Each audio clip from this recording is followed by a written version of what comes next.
ਆਹੀ ਵੇਖੀ ਮਾਰੇ ਕਿਹੜਾ ਬਹੁਤ ਖਤਰਾ ਹਾਲ ਹੈ। ਆਹੋ ਇਹ ਵੀ ਦੇਖ ਸਕਦਾ ਹੈ, ਇੱਧਰ ਵੀ ਦੇਖ ਸਕਦਾ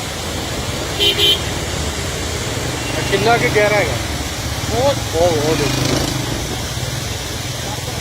ਆਈ ਹੋਈ ਸਾਫ ਆਈ ਹੋਈ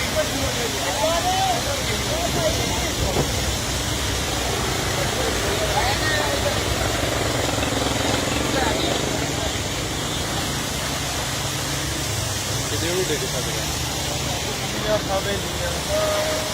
ਕਿਉਂਕਿ ਪਾਣੀ ਵੀ ਘੱਟ ਹੈ ਤੇ ਪਾਣੀ ਵੀ ਜ਼ਿਆਦਾ ਆਹੋ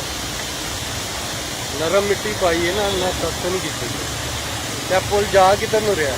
ਆਹ ਥੱਲੇ ਸਟੇਸ਼ਨ ਹੈਗਾ ਉਹਦਾ ਮੈਟਰੋ ਸਟੇਸ਼ਨ ਹੈ ਅਤੇ ਸਟੇਸ਼ਨ ਦੇ ਅੰਦਰ ਸਾਰਾ ਪਾਣੀ ਚਲਾ ਗਿਆ ਆ ਬੰਦ ਕਿਉਂ ਨਹੀਂ ਕਰ ਰਹੇ ਪਾਣੀ